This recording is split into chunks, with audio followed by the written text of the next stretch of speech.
cabang iman yang ke-19, yaitu mengagungkan Al-Quran. Telah kita jelaskan beberapa cara untuk mengagungkan Al-Quran dan mewaspadai beberapa perbuatan yang itu termasuk bagian dari pelecehan, penghinaan terhadap Al-Quran yang wajib untuk kita hindari, karena hal itu bisa menyebabkan seseorang jatuh kepada riddah. Dalam menjelaskan tentang kewajiban mengagungkan Al-Quran, muallif rahimahullahu ta'ala menyebutkan beberapa ayat dan hadis. Di antaranya adalah firman Allah subhanahu wa ta'ala dalam suratul Hasyr. Allah berfirman, Salatullah, salamullah, alal hadi, Rasulillah. Assalamualaikum warahmatullahi wabarakatuh.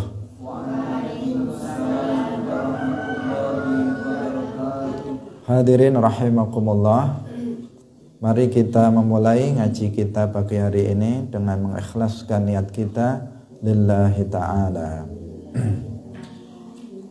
Pagi hari ini kita melanjutkan penjelasan cabang iman yang ke-19, yaitu mengagungkan Al-Quran. Telah kita jelaskan beberapa cara untuk mengagungkan Al-Quran dan mewaspadai beberapa perbuatan yang itu termasuk bagian dari pelecehan, penghinaan terhadap Al-Quran yang wajib untuk kita hindari, karena hal itu bisa menyebabkan seseorang jatuh kepada riddah. Dalam menjelaskan tentang kewajiban mengagungkan Al-Quran, muallif rahimahullahu ta'ala menyebutkan beberapa ayat dan hadis. Di antaranya adalah firman Allah subhanahu wa ta'ala dalam suratul Hasyr. Allah berfirman, "Lau anzalna hadzal Qur'ana 'ala jabalin la ra'aitahu khashi'an mutasaddi'a." La ra'aitahu khashi'an mutasaddi'an min khasyatillah. Apabila kami, maksudnya adalah Allah, menurunkan Al-Quran kepada gunung, maka pastilah kamu akan melihat gunung itu khashi'an mutasaddi'an.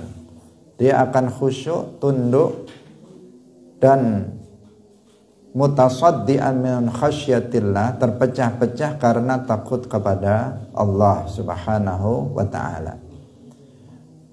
Hadirin rahimakumullah, dalam ayat ini dijelaskan bahwa seandainya, ini untuk menunjukkan bahwa Al-Quran adalah sangat agung dan harus diagungkan. Sehingga dikatakan jika Al-Quran itu diturunkan kepada gunung, yang kita tahu bahwa gunung tidak seperti manusia. Gunung dia batu, berupa batu yang keras, apalagi gunung yang ada di Timur Tengah, di Arab, itu adalah tumpukan batu. Berbeda dengan gunung di tempat kita, itu kan tanah. Nah, batu ada tetapi tidak seperti gunung yang ada di Timur Tengah sana. Kalau kita ke Makkah, ke Madinah, di sekitar sepanjang jalan ada gunung-gunung, yang gunungnya itu adalah gunung batu yang sangat keras. Disebutkan apabila Al-Quran diturunkan kepada gunung yang berupa batu yang keras, maka gunung itu dia akan khashi'an mutasaddi'an, artinya dia akan deple-deple, dia akan tunduk, dia akan takut kepada Allah subhanahu wa ta'ala, untuk tidak mengagungkan Al-Quran, untuk tidak mentaati perintah-perintah yang ada dalam Al-Quran, takut untuk bermaksiat dari apa yang dilarang oleh Al-Quran. Mereka akan memuliakan dan mengagungkan Al-Quran, sehingga dikatakan khasyian. Sebagian ulama mengatakan ay mutadzallilan, mereka betul-betul mengagungkan Al-Quran tersebut. Tetapi ternyata Al-Quran diturunkan kepada manusia, tetapi ada sebagian manusia seperti orang-orang musyrik, mereka ternyata tidak menghormati dan tidak mengagungkan Al-Quran. Padahal jika Al-Quran itu diturunkan kepada gunung, maka kita akan melihat gunung itu merendahkan dirinya. Mereka akan memuliakan, mengagungkan Al-Quran, mengikuti apa yang diperintahkan Al-Quran, dan mereka akan menjauhi hal-hal yang dilarang oleh Al-Quran. Kemudian yang kedua adalah firman Allah Subhanahu wa ta'ala dalam surat Al-Waqi'ah, yaitu ayat 77 sampai 80. Innahu laqur'anun karim fi kitabim maknun la yamassuhu illal mutahharun tanzilum mir rabbil alamin. Sesungguhnya dia adalah benar-benar Al-Quran yang mulia, fi kitabim maknun, yang ada dalam kitab yang terpelihara, yang tidak disentuh kecuali oleh orang-orang yang suci, turun dari Rabbil Alamin, Tuhan alam semesta. Hadirin rahimakumullah, kemarin telah kita jelaskan tentang bahwa Al-Quran itu memiliki dua penyebutan.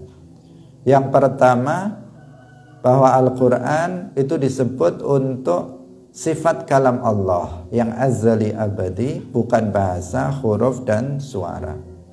Yang kedua, Al-Quran disebut untuk ibarah dari kalam Allah yang azali dan abadi, yang dia berupa lafaz yang diturunkan. Nah, lalu dikatakan di sini bahwa Al-Quran itu tanzilum mir rabbil alamin, diturunkan dari Tuhan alam semesta. Itu bagaimana prosesnya? Nah, proses turunnya Al-Quran dijelaskan oleh para ulama bahwa Al-Quran ini turun melalui beberapa tahapan. Ada 3 tahapan. Ada yang mengatakan 2 tahapan karena yang pertama tidak dihitung. Ada yang lebih rinci lagi, bahwa yang pertama Allah Subhanahu wa ta'ala itu menciptakan ibarah dari kalamnya yang berupa tulisan Al-Quran. Ini proses pertama. Jadi kalam Allah dia bukan bahasa, bukan huruf, bukan suara. Allah menciptakan. Berarti kalau diciptakan dia apa? Makhluk. Allah menciptakan ibarah dari kalamnya berupa tulisan Al-Quran yang lengkap, 30 juz, diawali dengan Al-Fatihah dan diakhiri dengan An-Nas, berupa kitab. Berupa kitab yang kemudian diletakkan kitab 30 juz ini di Lauhil Mahfuz. Makanya dikatakan innahu laqur'anun karim fi kitabim maknun. Jadi disimpan atau diletakkan di Lauhil Mahfuz, yang letaknya berada di atas langit yang ke-7, diletakkan di sana. Jadi ini apa? Makhluk ciptaan Allah, berupa lafaz, berupa tulisan Al-Quran, berupa kitab yang kemudian diletakkan di Al-Lauhil Mahfuz. Kemudian pada Lailatul Qadar yang pertama, Allah Subhanahu wa ta'ala memerintahkan kepada malaikat Jibril alaihi salam untuk menurunkan kitab Alkitab atau Al-Quran, mushaf yang ada di Lauhil Mahfuz ke sama'id dunia, ke langit dunia, ke suatu tempat di langit dunia yang bernama Baitul Izzah, yang bernama Baitul Izzah. Nah, ini terjadi pada Lailatul Qadar. Inna anzalnahu fi Lailatul Qadar. Sesungguhnya kami telah menurunkan Al-Quran pada malam Lailatul Qadar. Dalam ayat yang lain disebutkan inna anzalnahu fi lailatin mubarakah.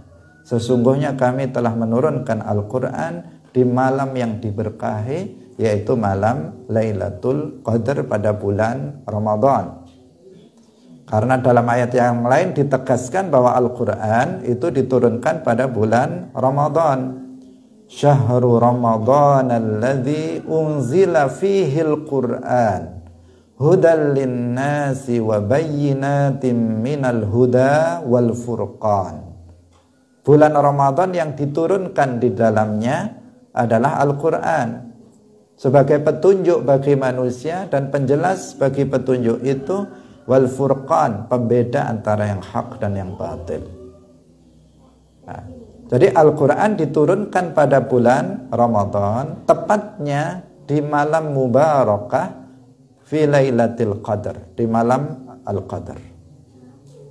Nah, hadirin rahimakumullah, dan ini adalah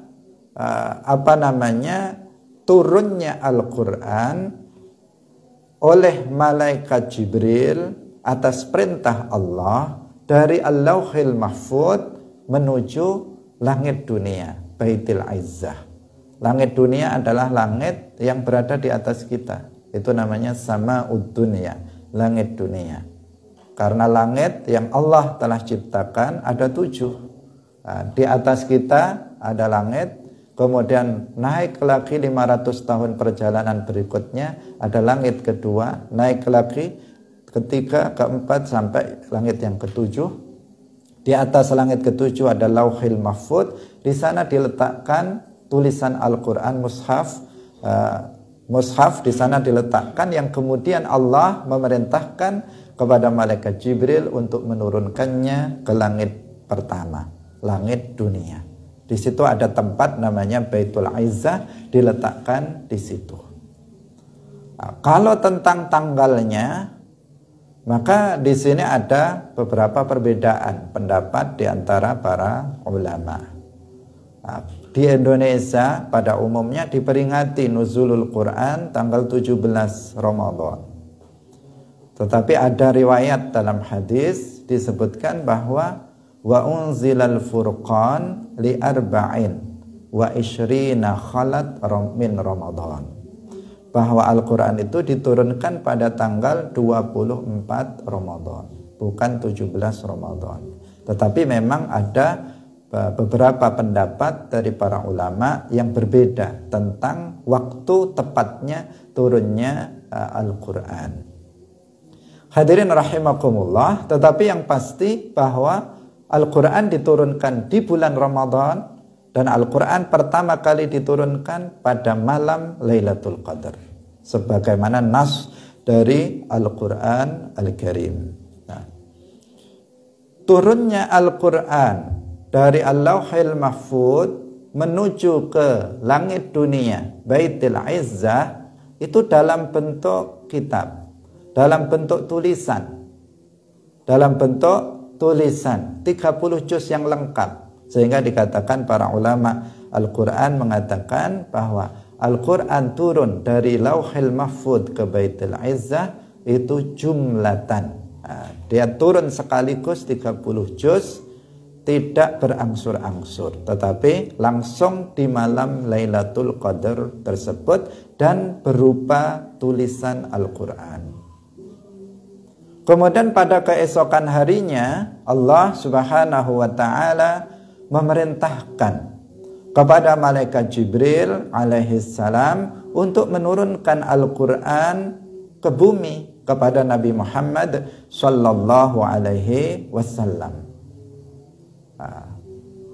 Kali ini turunnya Al-Quran pada tahap ini tidak seperti turunnya Al-Quran dari Al-Lauhil Mahfud ke Baitul Izzah. Karena kali ini turunnya Al-Quran bukan berupa tulisan, bukan berupa kitab yang sudah tertulis dalam sebuah mushaf, tidak. Tetapi kali ini Al-Quran diturunkan dalam bentuk bacaan malaikat Jibril. Allah Subhanahu wa taala berfirman, wa innahu laqaulu rasulin karim. Rasulin karim ay Jibril. Bittifaqil mufassirin, dengan kesepakatan para ulama tafsir bahwa yang dimaksud dengan rasulin karim adalah Jibril. Innahu laqaulu rasulin karim ay innahu lamaqru'u Jibril. Sesungguhnya Al-Quran itu adalah bacaan dari malaikat Jibril. Malaikat Jibril membacakannya kepada Nabi Muhammad sallallahu alaihi wasallam.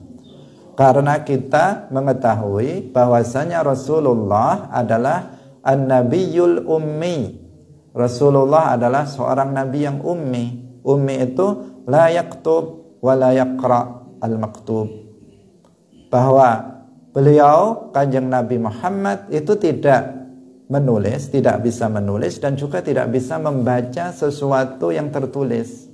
Beliau tidak membaca sesuatu yang tertulis seperti ini. Tetapi beliau membaca. Membaca itu tidak harus membaca yang tertulis. Seperti saya mengatakan, Bismillahirrahmanirrahim, Alhamdulillahi Rabbil Alamin. Saya enggak melihat yang terbaca. Apa saya membaca atau tidak membaca?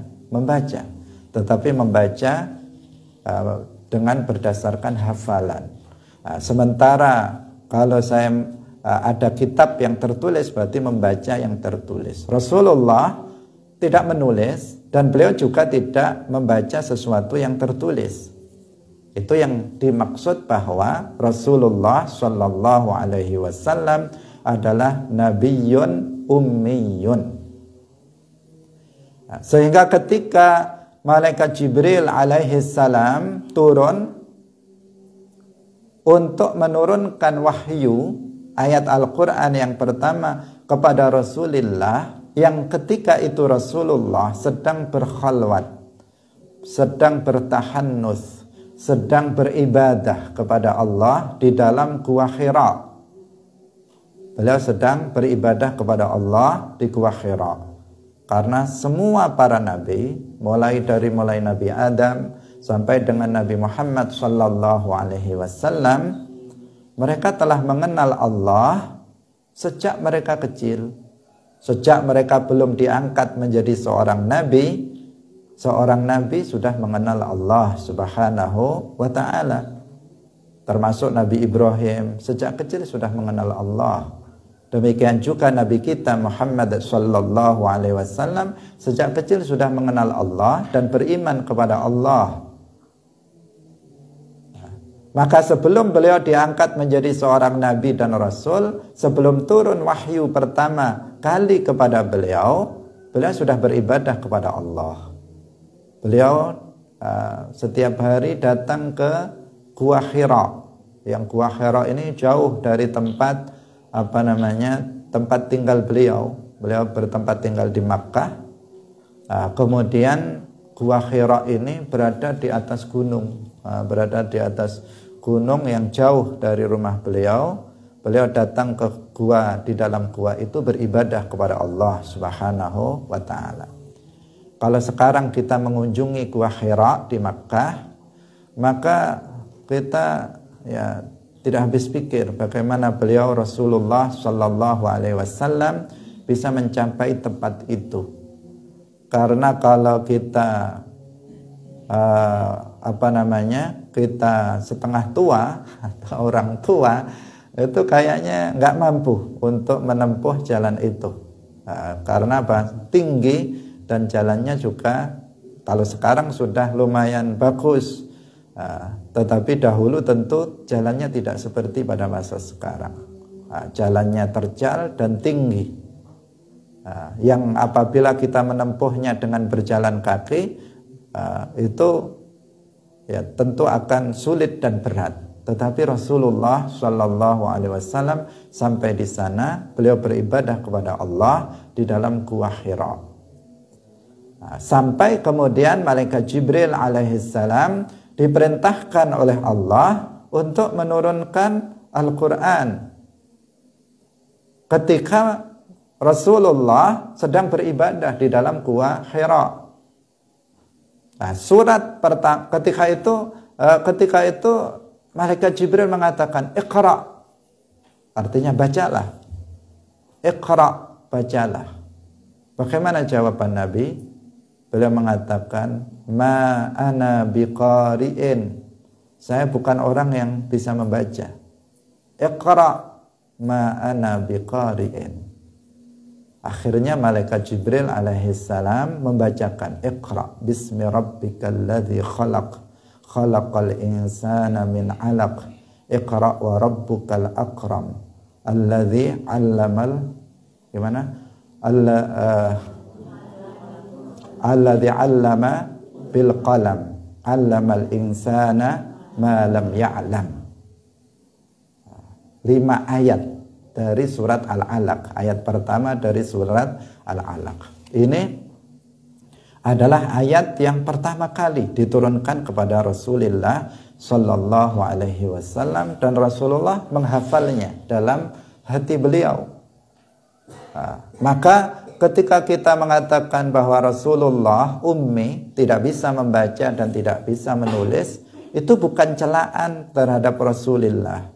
Itu bukan hinaan terhadap Rasulullah Sallallahu Alaihi Wasallam, tetapi itu justru pujian kepada Rasulullah, karena bukan kriteria atau bukan parameter seseorang itu berilmu atau tidak berilmu itu bisa membaca atau bisa menulis.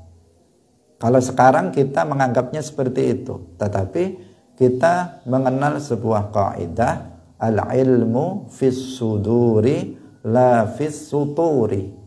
Ilmu itu di dalam hati, bukan di tulisan. Bukan di tulisan. Kalau di tulisan saya sudah menjadi orang alim. Karena apa? Lemari saya ada, kitab saya ada 2 lemari di dalamnya. Itu kalau atau bahkan lebih tidak cukup. Seandainya ilmu itu di kertas, saya sudah menjadi orang alim. Tetapi al-ilmu fis sudur, ilmu itu ada di dalam hati, bukan yang ada dalam buku, bukan yang ada dalam kitab. Apa yang kita hafal, apa yang ada dalam hati kita, itulah ilmu kita. Rasulullah Shallallahu Alaihi Wasallam tidak punya satu kitab pun. Beliau juga tidak membaca, beliau tidak menulis, tetapi semuanya ada di dalam hati beliau. Apa yang dibacakan oleh malaikat Jibril dari ayat-ayat Al-Quran, itu beliau menghafalnya di dalam hatinya. Dan meskipun beliau itu seorang yang ummi, tidak membaca dan tidak menulis, tetapi beliau telah merubah peradaban dunia. Beliau telah merubah peradaban dunia yang asalnya peradaban jahiliyah, peradaban binatang, manusia tidak beradab, tidak memiliki budaya yang mulia, tetapi beliau datang dan mampu merubah peradaban dunia meskipun beliau adalah seorang yang ummi. Sementara kita pintar nulis, kita pintar baca, tetapi apa yang sudah kita rubah? Apakah kita sudah mampu merubah kampung kita? Belum. Apakah kita sudah mampu merubah keluarga kita yang paling kecil? Juga belum. Apalagi merubah dunia. Rasulullah Sallallahu Alaihi Wasallam, beliau seorang ummi, telah merubah peradaban dunia. Dan keummian Rasulullah Sallallahu Alaihi Wasallam ini adalah mu'jizat. Ini adalah mu'jizat. Maka hati-hati terhadap seseorang yang mengatakan bahwa Rasulullah bisa membaca dan bisa menulis. Kenapa dikatakan mu'jizat? Karena keummian Rasulullah Sallallahu Alaihi Wasallam adalah bantahan telak terhadap orang-orang kafir dan orang-orang musyrik yang menuduh bahwa Al-Quran adalah karangan Muhammad. Orang kafir, orang musyrik mengatakan bahwa Al-Quran itu karangannya Muhammad. Dijawab, bagaimana bisa ngarang? Beliau membaca aja nggak bisa. Beliau juga tidak menulis, membaca yang tertulis. Beliau tidak menulis. Bagaimana mengarang sebuah kitab? Nah, di sini terbantahkan secara total anggapan bahwa Al-Quran itu adalah karangan Nabi Muhammad. Tetapi Al-Quran adalah wahyu dari Allah Subhanahu wa ta'ala. Hadirin yang dirahmati oleh Allah Subhanahu wa ta'ala.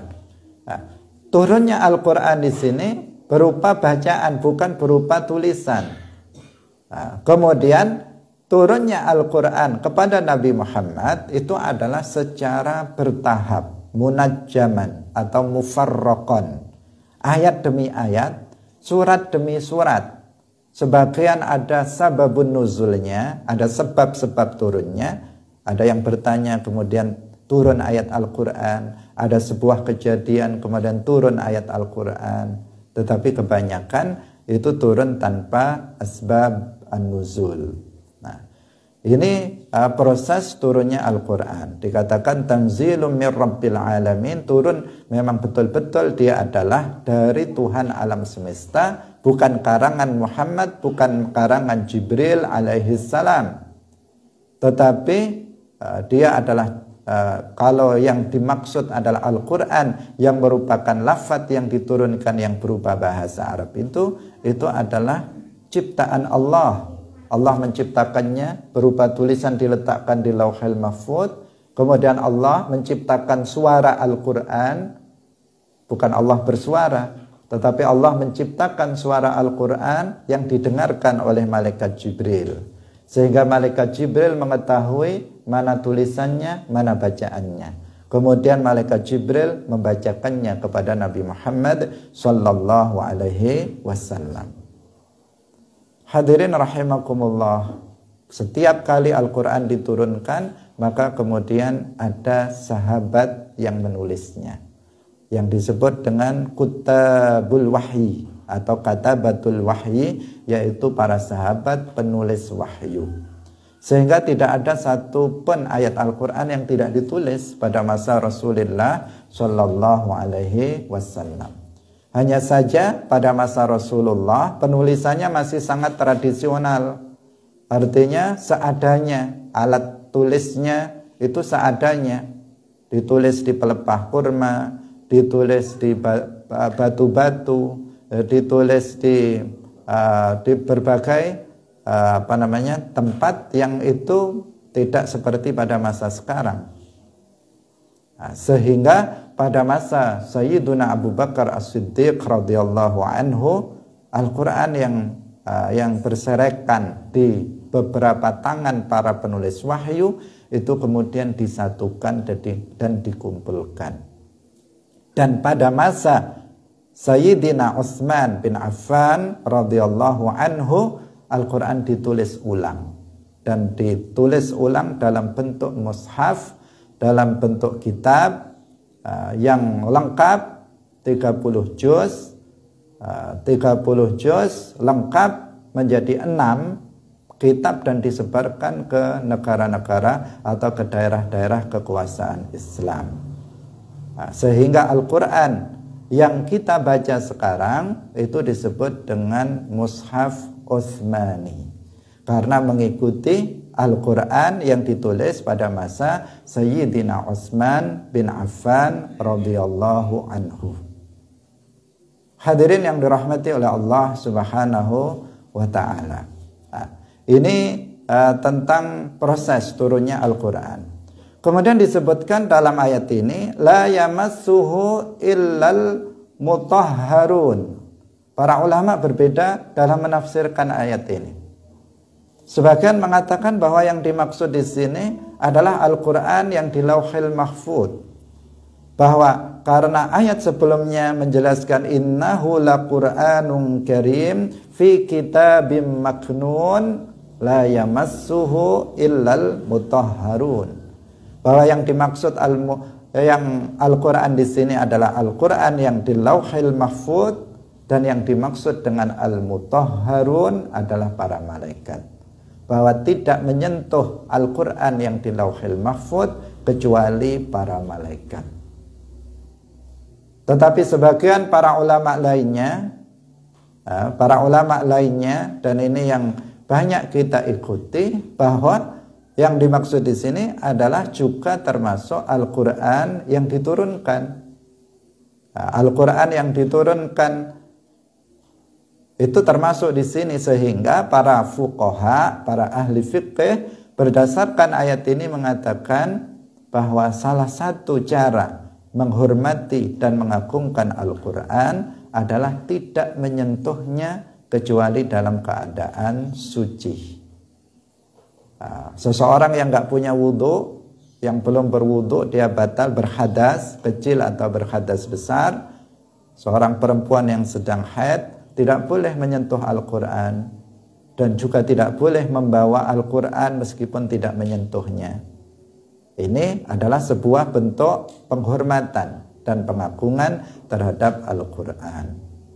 Kalau seseorang kemudian dia dalam keadaan berhadas, kemudian dia menyentuh dan membawa Al-Quran, ini adalah bisa dikategorikan sebagai bentuk tidak adanya penghormatan terhadap Al-Quran.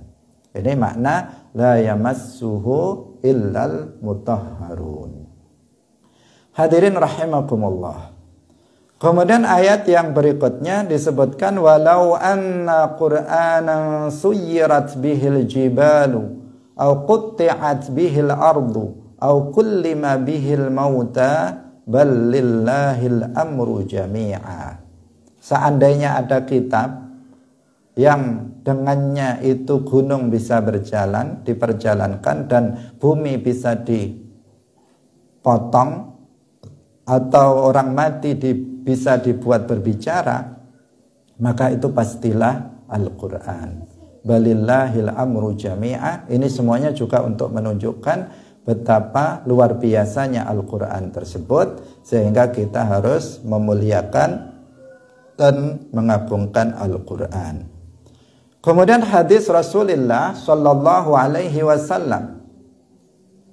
Rasulullah dalam hadis yang diriwayatkan oleh Al-Imam Al-Bukhari mengatakan khairukum, dalam riwayat yang lain afdalukum khairukum man ta'allama al-Qur'ana wa 'allamahu.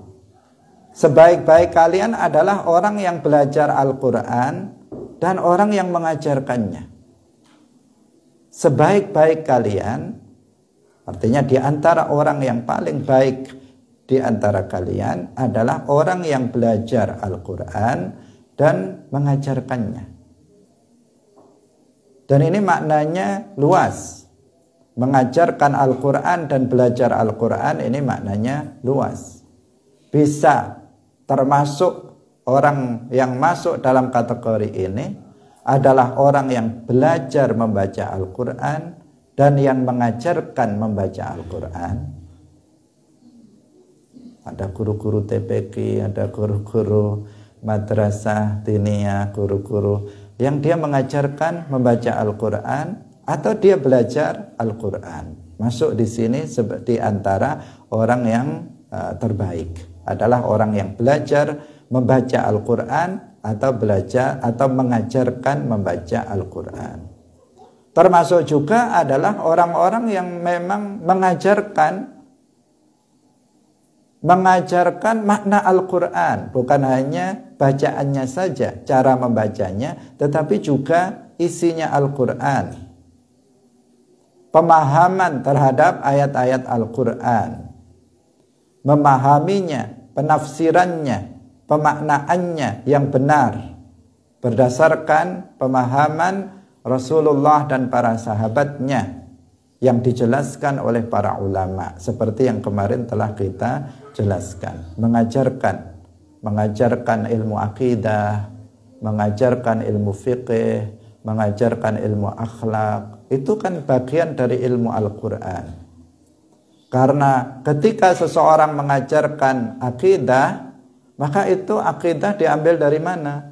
Dari Al-Quran yang sudah dijelaskan oleh para ulama.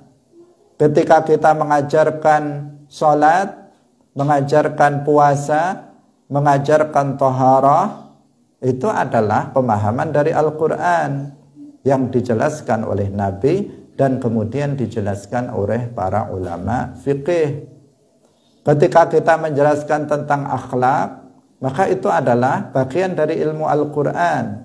Karena akhlak, kitab-kitab akhlak yang ditulis oleh para ulama itu nggak ngawur, nggak ngarang sendiri, tetapi mereka mengambilnya dari pemahaman terhadap ayat-ayat Al-Quran. Nah, maka ini kita semuanya hendaknya memiliki salah satu, berperan pada salah satu ini. Kalau kita tidak mengajar, maka kita orang yang belajar. Kalau kita orang yang mengajar, atau kita bisa orang yang belajar, atau kita orang yang mengajar, atau kita dua-duanya, kita belajar dan juga kita mengajarkan ilmu Al-Quran. Nah, ini disebut oleh Rasulullah SAW sebagai di antara orang yang paling mulia, di antara orang yang paling baik.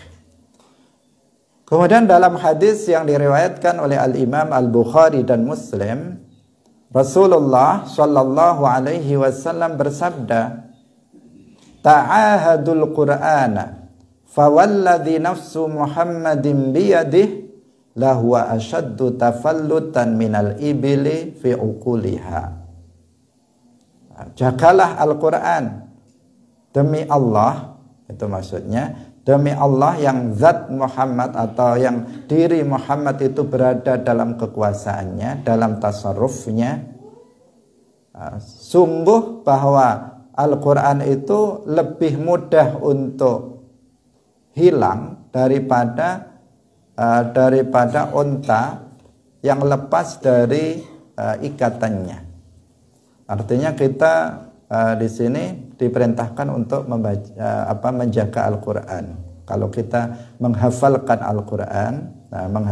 Al-Quran, maka kemudian kita menjaga hafalan kita agar tidak hilang dari dalam hati kita. Hadirin rahimakumullah. Kemudian kita lanjutkan pada hadis yang terakhir.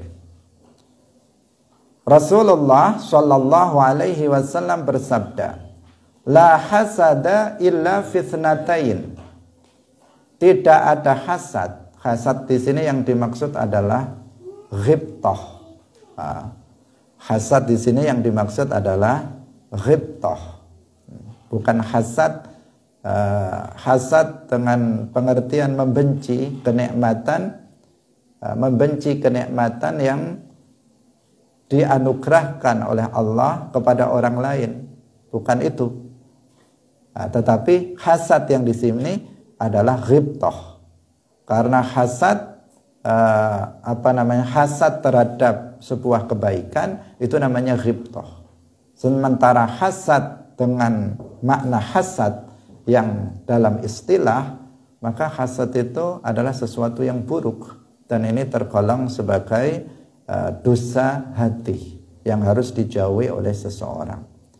Tetapi ada hasad yang baik, itu bukan hasad sebenarnya namanya, tetapi apa? Ghibtah.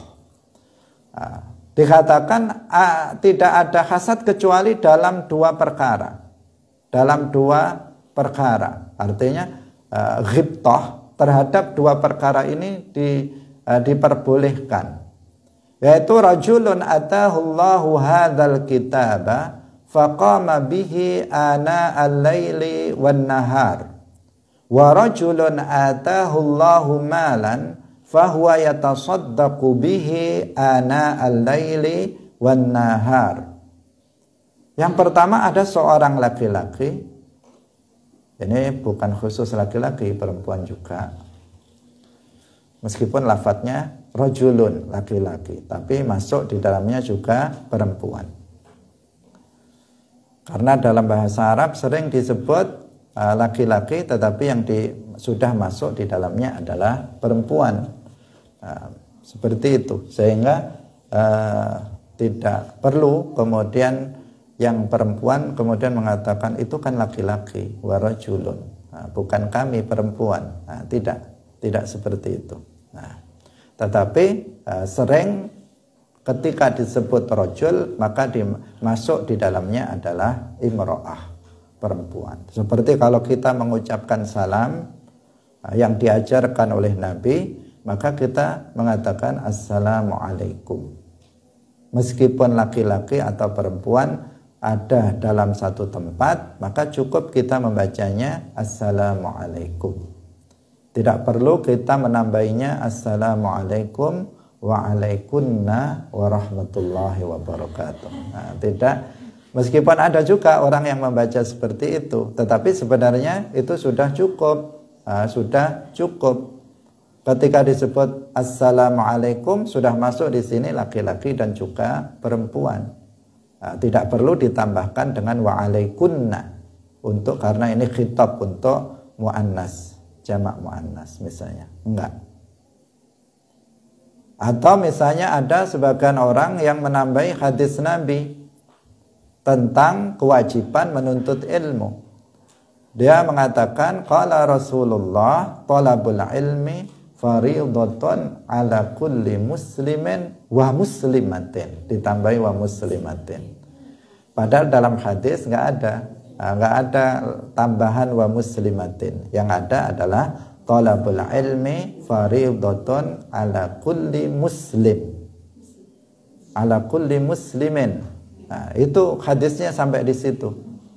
Nah, meskipun dalam penjelasannya ala kulli muslimin ay ala kulli muslim ala kulli muslimin ay wa muslimatin.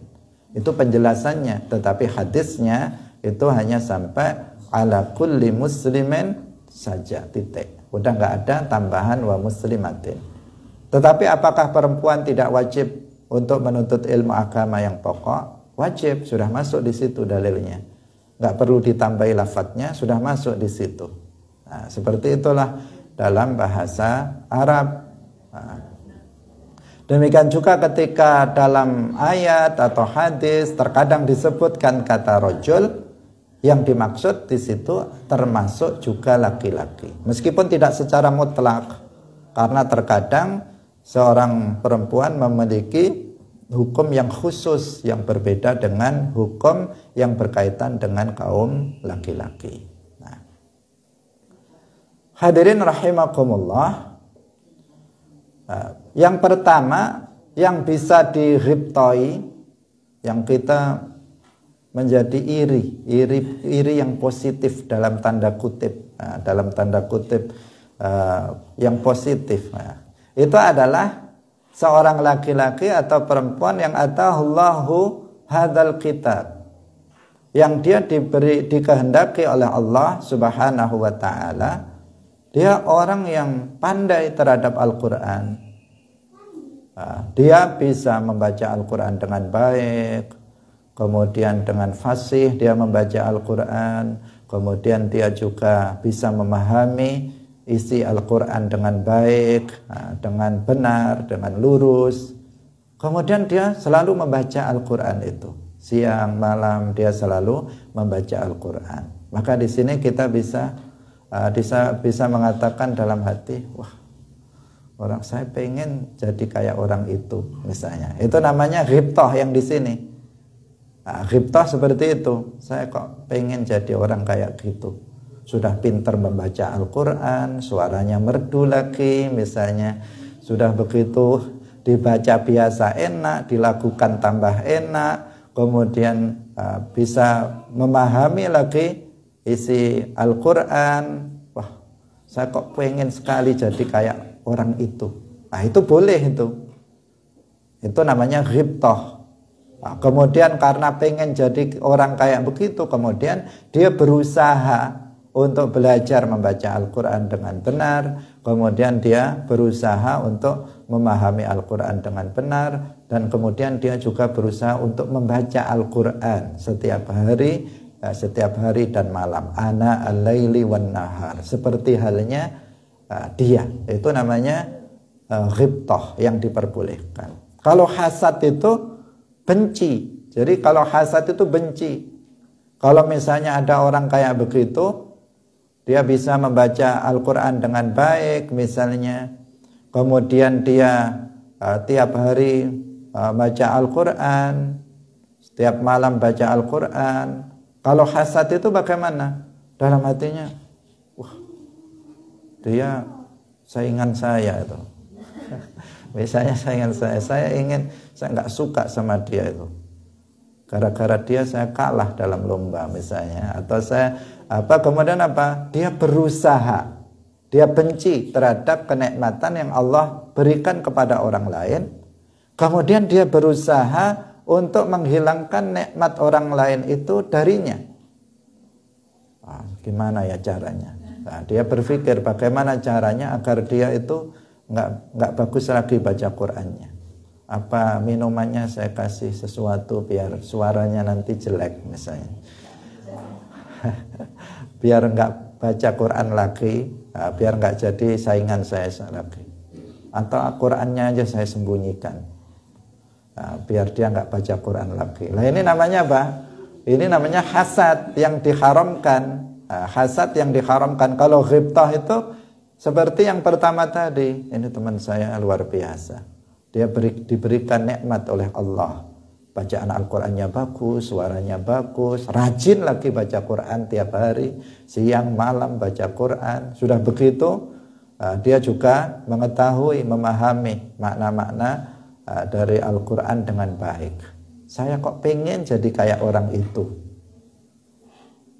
Di mana ya belajarnya? Saya nanti belajar juga sama orang itu misalnya. Itu namanya apa? Ghibtah, dan itu diperbolehkan yang kayak begitu.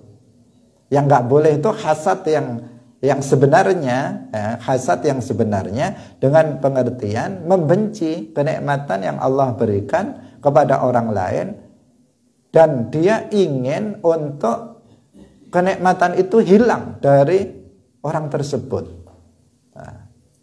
Melakukan usaha dia untuk menghilangkan kenikmatan yang Allah berikan kepada orang lain. Melihat tetangganya misalnya rizkinya lancar, buka toko, tokonya rame misalnya. Kemudian muncul nggak suka dalam hatinya. Dalam hatinya nggak suka, iri, dengki, dan berusaha gimana ampreh dia itu bangkrut. Nanti malam saya bakar aja tokonya misalnya, atau dia mengatakan begitu, atau saya datang ke dukun aja biar nggak laku itu, dan seterusnya. Itu namanya hasad, dan itu haram hukumnya, mima'asil qalb, yang sangat berbahaya. Orang yang hasad membahayakan dirinya dan membahayakan orang lain. Membahayakan dirinya karena orang yang hasad hatinya tidak akan tenang sepanjang hidupnya. Dia tidak akan pernah merasakan ketenangan hati.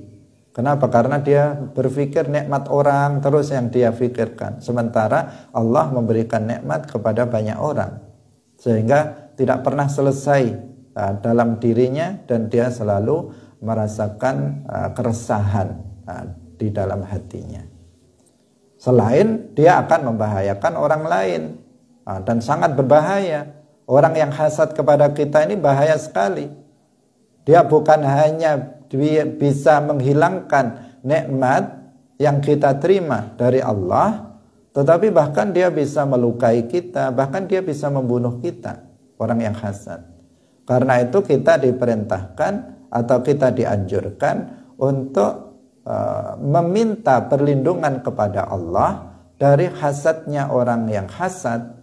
Ketika dia meluapkan kehasutannya, ini sangat membahayakan. Min syarri hasidin idza hasad, qul a'udzu birabbil falaq. Kemudian di akhir min syarri hasidin idza hasad, ya Allah, aku berlindung kepadamu dari orang yang hasad ketika dia melampiaskan kehasutannya. Karena apabila seseorang itu melampiaskan kehasutannya, dia bisa membunuh kita, dia bisa nyantet kita, dia bisa membakar rumah kita, apapun bisa dia lakukan terhadap kita. Karena itu kita meminta perlindungan kepada Allah agar kita bisa selamat dari kehasutan orang yang hasad. Hati-hati terhadap orang yang mudah hasad terhadap orang lain, dan jangan sampai kita hasad kepada orang lain. Nah, yang terpuji itu adalah ghibtah. Ada seseorang ingin mendapatkan kenikmatan yang Allah anugerahkan kepada orang lain, kemudian dia dia tidak membenci, tetapi dia justru menginginkan kenikmatan yang sama seperti yang didapatkan oleh orang lain. Di antaranya di sini ada dua orang. Yang pertama adalah orang yang diberikan anugerah oleh Allah bisa membaca Al-Quran dengan baik, kemudian dia memahami Al-Quran dengan baik, rajin lagi baca Quran siang malam. Maka ini patut untuk dia pingin kayak seperti itu, sehingga dia berusaha untuk meraih kenikmatan yang sama yang didapatkan oleh orang lain tersebut. Kemudian yang kedua, wa rajulun atahullahu malan fahuwa yatasaddaqu bihi ana al-laili wan nahar.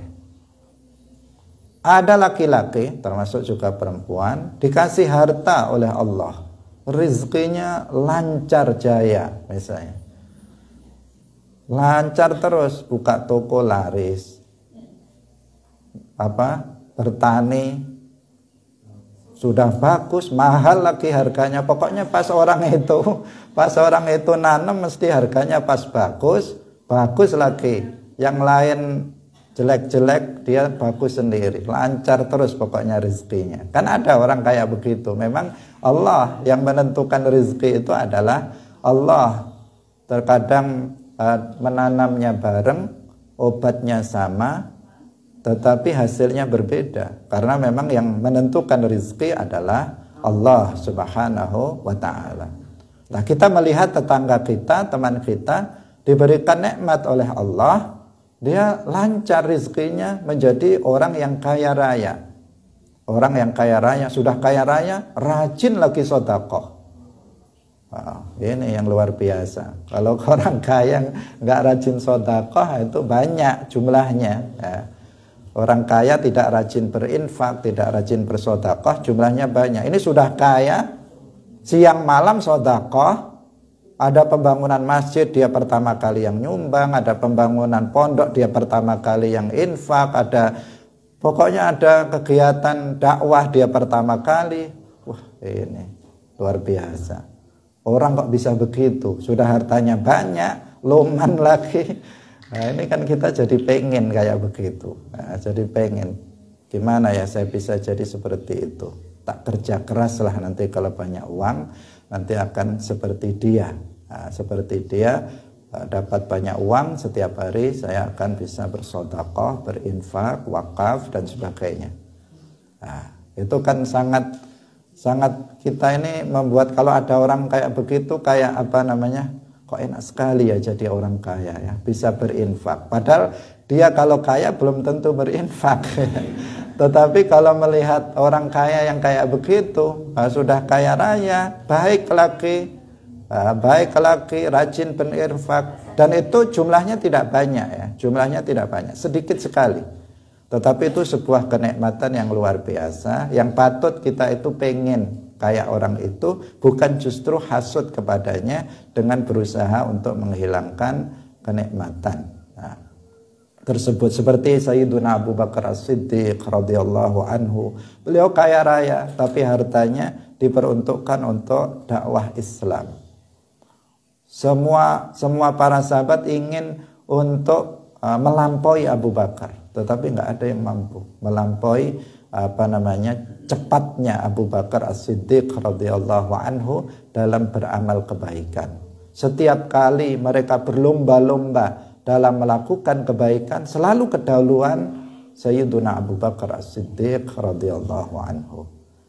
Inilah yang patut untuk kita teladani.